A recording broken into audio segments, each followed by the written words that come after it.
Hello everyone, আমি ইতিকা আরও একটি নতুন ব্লগে তোমাদের সবাইকে ওয়েলকাম। আশা করি সবাই খুব ভালো আছো আর আমরাও ভালো আছি। আজ বিকেলে এসেছি হস্তশিল্প মেলায়। আমাদের বাড়ির কাছে নিউ টাউন সেন্ট্রালের সামনে যে মাঠটা রয়েছে সেখানে 21শে নভেম্বর থেকে আর কি হস্তশিল্প মেলা শুরু হয়েছে। আর এই মেলাটা থাকবে হচ্ছে কি 14ই ডিসেম্বর। তো বেশ কয়েকদিন ধরেই মেলাটা যবে থেকে শুরু হয়েছে তখন থেকেই ভাবছি আসবো কিন্তু আসা আর হয়ে উঠছিল না। তো তার কারণ হচ্ছে কি, প্রথমত দিদি আমার সাথে আসবে আর দিদির সময় হচ্ছিল, তো আমার সময় হচ্ছিল না। তারপর দুজনে যখন একটু সময় করলাম তখন হয়ে গেল আর এক ঘটনা। সেটা হচ্ছে কি, আমাদের বাড়ি থেকে নিউ টাউন আসার যে রাস্তাটা সেখানে চলছে এখন কাজ, রাস্তায় কাজ চলছে, যার কারণে পুরোপুরি রাস্তাটা ব্লক ছিল। তো আমরা তো ভেবেছি হয়তো আমাদের আর মেলায় আসাই হবে না। যখনই ইউটিউব খুলে এই হস্তশিল্প মেলার ভিডিওগুলো দেখছিলাম, এত সুন্দর সুন্দর মেলায় কালেকশন নিয়ে এসেছে বা বসেছে দোকান, সেটা দেখে যে কি দুঃখ হচ্ছিল তোমাদের কি বলবো। তো যাই হোক, আজকে ফাইনালি সেই মেলায় আসতে পেরেছি। আজ আমরা মেলায় এসেছি চারজনে মিলে, আমি, আমার মেয়ে, দিদির বড় মেয়ে। আমরা বাড়ি থেকে একটু বিকেলেই বেরিয়েছি, যেহেতু মেলাটা অনেকটা বড় এরিয়া নিয়ে বসেছে আর তার উপরে এত সুন্দর সুন্দর হাতের কাজের জিনিস রয়েছে দোকানগুলোতে। তাই এই মেলাতে প্রত্যেকটা দোকান ঘুরে দেখতে গেলে একটু সময় নিয়ে তো আসতেই হবে, যার কারণে আর কি বিকেল বেরোনো। যখন আমরা মেলার মাঠে ঢুকেছি তখন দেখলাম মাঠটা বেশ ফাঁকা রয়েছে, কিন্তু সন্ধ্যা বাড়ার পর মানুষের ভিড়ে পুরো মেলাটা জমজমাটি হয়ে উঠেছিল। আচ্ছা, তোমাদের তো বলাই হলো না যে এই মেলাটা কোন টাইম থেকে শুরু হয় আর কোন টাইমে বন্ধ হয়। এই মেলাটা দুপুর 1:30টা থেকে শুরু হয় আর রাত 8টার সময় বন্ধ হয়। 8টার সময় বন্ধ হয়, এই টাইমিংটা দেওয়া আছে ঠিকই, কিন্তু মেলা বন্ধ হতে তো মোটামুটি রাত 10টা বেজেই যায়। চলো তাহলে পুরো মেলাটা ঘুরে ঘুরে আমিও দেখি আর তোমাদেরকেও আমার ব্লগের মাধ্যমে দেখানোর চেষ্টা করি। অনেকটা বড় এরিয়া নিয়ে মেলা বসেছে। সেন্ট্রালের সামনে যে মেলা মাঠটা রয়েছে সেখানে তো মেলা বসেছে। মাঠের বাইরে রাস্তার দুপাশ দিয়েও কিন্তু প্রচুর দোকান বসেছে জিনিসের, সেটাও আমার এই ব্লগে তোমাদেরকে দেখাবো। আর পুরো জিনিসগুলো দেখতে হলে অবশ্যই পুরো লাস্ট পর্যন্ত ব্লগে থাকতে হবে। আর পুরো ব্লগটা তোমাদের কেমন লেগেছে সেটা কিন্তু আজকের ভিডিওর কমেন্ট বক্সে কমেন্ট করে জানাতে কেউ ভুলো না। তো চলো মেলাটা আস্তে আস্তে ঘুরে ঘুরে দেখি। এখন এই মুহূর্তে আমি তোমাদের সাথে আর কোনো গল্প করছি না, এখন আমি মেলাটাকে ঘুরে দেখবো আর তোমাদেরকেও দেখাবো। তাই আমার সাথে সাথে তোমরা পুরো মেলাটাকে এনজয় করতে থাকো, আর কোন জিনিসটা কেমন লেগেছে সেটাও কিন্তু তোমরা জানিও।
যেদিন থেকে আমার মেয়ে জানতে পারে যে আমরা হস্তশিল্প মেলাতে আসবো, সেদিন থেকেও আমার কাছে একটা ছোট্ট আবদার করেছে যে মামাম মেলাতে গিয়ে আমাকে একটা সরস্বতী ঠাকুর কিনে দেবে, আমি আমার পড়ার টেবিলে রাখবো। তো একটা ছোট্ট আবদার করেছে, সেটা আমি কি না করে রাখি বলো। তো আমি মেলাতে তো সমস্ত দোকানগুলো তো ঘুরছি, তার সাথে সাথে যে সমস্ত দোকানে ঠাকুরের মূর্তিগুলো বিক্রি হচ্ছিলো সেই সমস্ত দোকানেও কিন্তু ভিজিট করেছি, আর তার কিছু কিছু মুহূর্ত তোমাদের সাথে আমি শেয়ার করেছি। তো প্রথমে যে ফটো ফ্রেম বা ঠাকুরের মূর্তির দোকানটা রয়েছে, ওই দোকানটায় গিয়ে কিছুক্ষণের জন্য আমার চোখটা আটকে গেল, কারণ এত সুন্দর সুন্দর ঠাকুরের মূর্তির ফ্রেমগুলো রয়েছে যে মনে হচ্ছিল একটা নিয়েই নিই। তো যাই হোক, এরপর আমরা চলে এসেছি আরও একটা দোকানে, যেখানে রয়েছে হাতে বানানো কাঠের নেকলেস ইয়ারিংয়ের দোকান। প্রচুর কালেকশন রয়েছে দোকানটাতে, মানে হিউজ কালেকশন। মানে তোমরা আসলে যারা আর কি এই টাইপের নেকলেস ইয়ারিং পছন্দ করো, তোমরা কিন্তু এখান থেকে প্রচুর অপশান পেয়ে যাবে। তারপর আমরা চলে এসেছি আরও একটা দোকানে, যেখানে রয়েছে সুন্দর সুন্দর ফুলের স্টিক। আর এখানে এসে কিছুক্ষণের জন্য মনে হলো যে ছোট্ট একটা ফুলের বাগানে ঢুকে পড়েছি। তো প্রথমে এত সুন্দর সুন্দর ফুলের স্টিকগুলো দেখে আমার মনে হয়েছিল যে আমি আমার ঘরের জন্য বেশ কয়েকটা নিয়ে যাব, কিন্তু পরে ভেবে দেখলাম যে আমার ঘরে রাখার মতন জায়গা নেই এই ফুলের স্টিকগুলো। তো ইচ্ছা করলেও আমি আর নিতে পারিনি, কিন্তু মনটা চাইছিল যে কয়েকটা ফুলের স্টিক নিয়ে যাই, কারণ এত সুন্দর চোখটা কিছুতেই সরাতে পারছিলাম না। বাড়িতে এসেও মনে হচ্ছিলো যে নিয়ে আসলেই ভালো করতাম।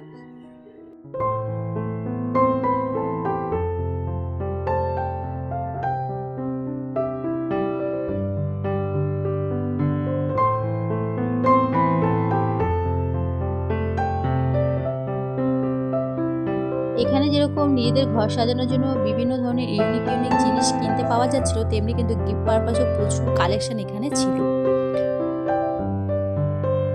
মেলায় এসে কিছু বিক্রি হতে দেখি বা না দেখি, এই নেম প্লেটগুলো দেখেছি প্রচুর পরিমাণে বিক্রি হচ্ছে। আর তার সাথে বাঁশ দিয়ে বানানো বিভিন্ন ধরনের ঝুড়ির যে 2-3 থাকের স্ট্যান্ডগুলো হয়, সেগুলো দেখলাম প্রচুর বিক্রি হচ্ছে। আর দেখতেও বেশ সুন্দরই লাগে, তাই মানুষ নিয়েও নেয়।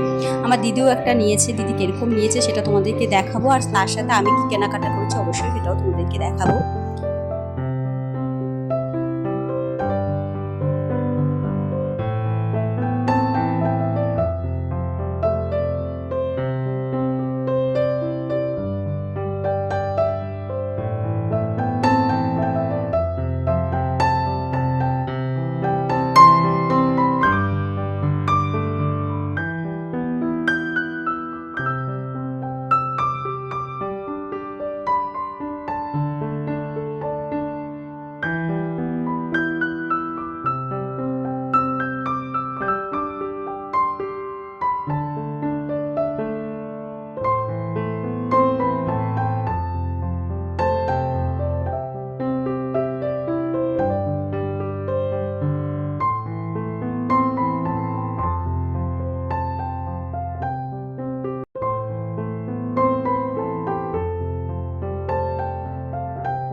এই দোকানগুলো কিন্তু মেলার মাঠের বাইরের দিকটাতে বসেছে, মানে রাস্তার উপর দিয়ে এই দোকানগুলো বসেছে। এখানে কিন্তু প্রচুর দোকান বসেছে, মানে মেলার মাঠে যেরকম দোকান বসেছে সেম ভাবে কিন্তু মেলার মাঠের বাইরে রাস্তার উপর দিয়েও প্রচুর দোকান বসেছে।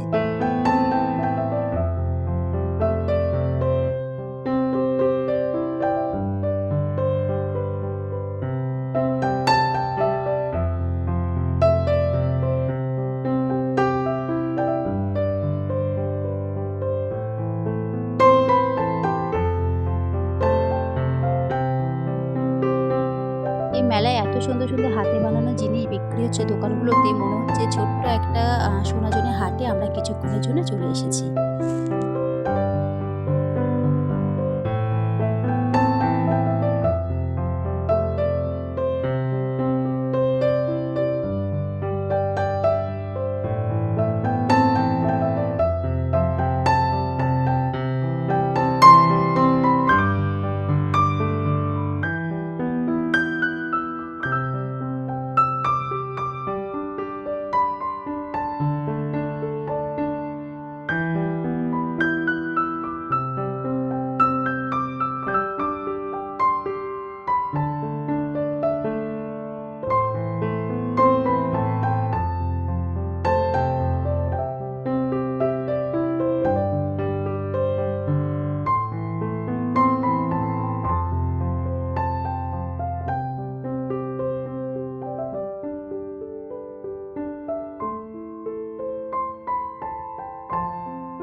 এই দোকানটাতে এসে দেখছি খুব সুন্দর সুন্দর টেবিল ল্যাম্পের কালেকশন রয়েছে। কিছুদিন পরে আমাদের এক বার্থডে অনুষ্ঠানে নিমন্ত্রণ রয়েছে, তো আমি ভাবলাম যখন মেলাতে এসেছি আর সুন্দর সুন্দর টেবিল ল্যাম্পের কালেকশনও পেয়ে গেছি, তাহলে একটা ওই বার্থডে অনুষ্ঠান, মানে যার বার্থডে তার জন্য এরকম একটা গিফট নিয়ে নিই। তো এই অরেঞ্জ আর ইয়েলো কালারের টেবিল ল্যাম্পটা আমি নিয়েছি তার জন্য। তো তোমরা জানিও যে এই টেবিল ল্যাম্পটা কেমন হয়েছে। আর এই দোকানটা কিন্তু রাস্তার উপরেই রয়েছে।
হস্তশিল্প মেলাতে গেলে যেমন খুব সুন্দর সুন্দর ইউনিক ইউনিক সমস্ত হাতে বানানো জিনিসগুলো কিনতে পাওয়া যায়, তেমন তার সাথে কিন্তু আরও একটা ফ্যাসিলিটি থাকে, সেটা হলো গিয়ে যে নিজেদের কোনো কিছু যদি পছন্দ থাকে সেই পছন্দটা তো ওনাদেরকে দেখালে বা বললে ওনারা কিন্তু একটু সময় দিলেই বানিয়ে দেয় খুব যত্ন সহকারে। এটাও একটা ভালো দিক যে নিজেদের পছন্দ মতন কিছু বানিয়ে নেওয়া যায় মেলাতে আসলে, যেটা কিন্তু অন্য কোনো মেলাতে গেলে হয় না। আর প্রায় দোকানে দেখলাম যে এরকম বসে বসে সামনে বসে একদম জিনিসগুলো বানাচ্ছে। এই দোকানে এসে দেখলাম দিদিভাই একটা কুর্তির উপর ডিজাইন করছিল, যেটা দেখতে আমার বেশ ভালো লাগছিল। আর এই প্রথমবার আমি একটা জিনিস দেখলাম যেটা আগে কখনো দেখিনি, যে উল দিয়েও এত সুন্দর সুন্দর জিনিস বানানো যায়, যেটা এই দোকানে এসে না দেখলে আমি বুঝতেই পারতাম না। একটি বই যেটি আপনারা সকলে পাবেন মেলা প্রাঙ্গণের কার্যালয় থেকে। স্বল্প পুঁজিতে কিভাবে ব্যবসা করবেন, বড় কোম্পানির মতো সংগঠিতভাবে কিভাবে বাড়ি থেকে মেলায় আসার সময় দিদি ঠিক করে এসেছে কিছু কিনুক বা না কিনুক মেলাতে দুটো বেতের মোড়া কিনবে। আর তোমাদের বললাম না যে মেলায় আসার আগে প্রচুর ইউটিউবে আমরা ভিডিও দেখেছি যে মেলায় কী কী জিনিস পাওয়া যাচ্ছে, কোথায় কী জিনিস দোকান বসেছে।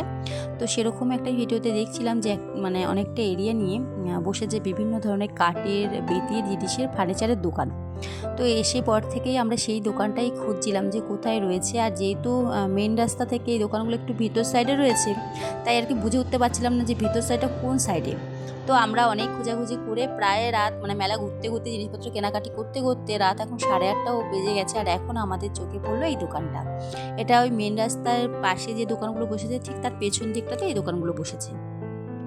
তো এখানে কিন্তু প্রচুর কালেকশান রয়েছে, মানে ছোট বড় বিভিন্ন ধরনের যেরকম মাটির জিনিসের কালেকশান রয়েছে, তার সাথে সাথে বিভিন্ন ধরনের কাঠের বেতের জিনিসের কালেকশানও কিন্তু রয়েছে, মানে একের থেকে এক সুন্দর। তো চলো সেটা এখন পুরো ঘুরে দেখি আর তোমাদেরকেও দেখাই।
হস্তশিল্প মেলাগুলোতে ঘুরতে আসলে সত্যিই একের থেকে এক ইউনিক ইউনিক জিনিস দেখা যায়। এর আগে যতবার হস্তশিল্প মেলাতে আমি ঘুরতে গিয়েছি ম্যাক্সিমাম সময় হচ্ছে যে সমস্ত দোকানগুলোতে কাপ প্লেট বিভিন্ন ঘরের এই টাইপের জিনিসগুলো বিক্রি হয় সেই সমস্ত দোকানগুলোতে আমি ঘুরেছি। কিন্তু ফার্নিচার যে সাইডটাতে থাকে বা ফার্নিচারের জিনিসগুলো যে জায়গায় বিক্রি হয় ওই সমস্ত দোকানে এর আগে আমি কখনো ঘুরিনি, তাই জানতামও না যে কীরকম টাইপের জিনিস পাওয়া যায়। তো এই প্রথমবার আমি এসেছি, আর এসে সত্যিই আমার মনে হয়েছে যে কিনি বা না কিনি একবার হলেও এই জায়গায় ভিজিট করা উচিত।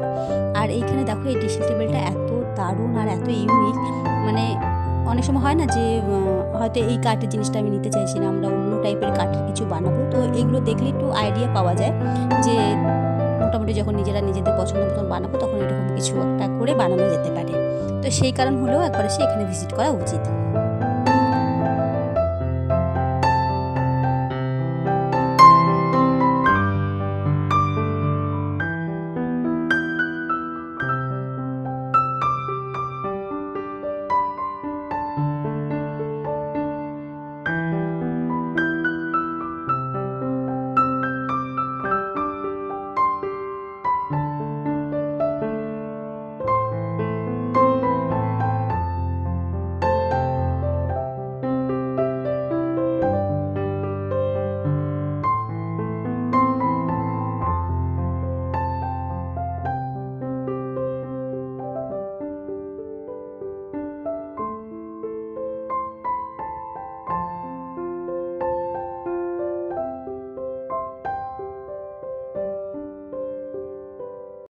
এই এরিয়াতে যতগুলো দোকান রয়েছে প্রত্যেকটা দোকানে কিন্তু বাঁশ আর বেত দিয়ে বানানো বিভিন্ন ধরনের ফার্নিচার বিক্রি হচ্ছিল।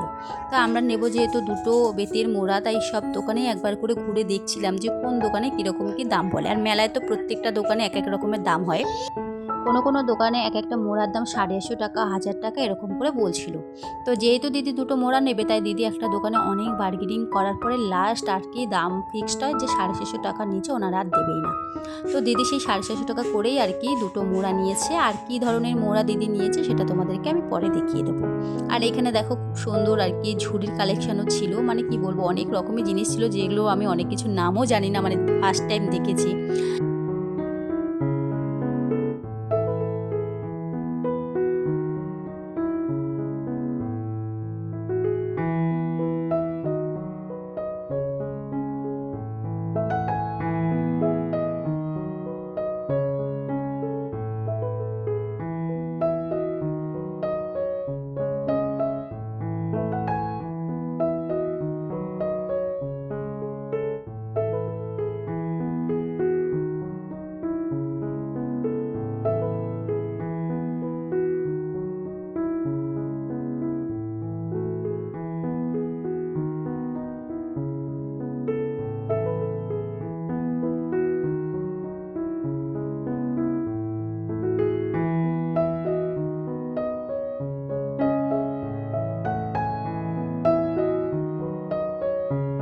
পুরো মেলাটা তো ঘুরে ঘুরে দেখেছি, আর প্রত্যেকটা দোকানে একের থেকে এক সুন্দর সুন্দর কালেকশান ছিল।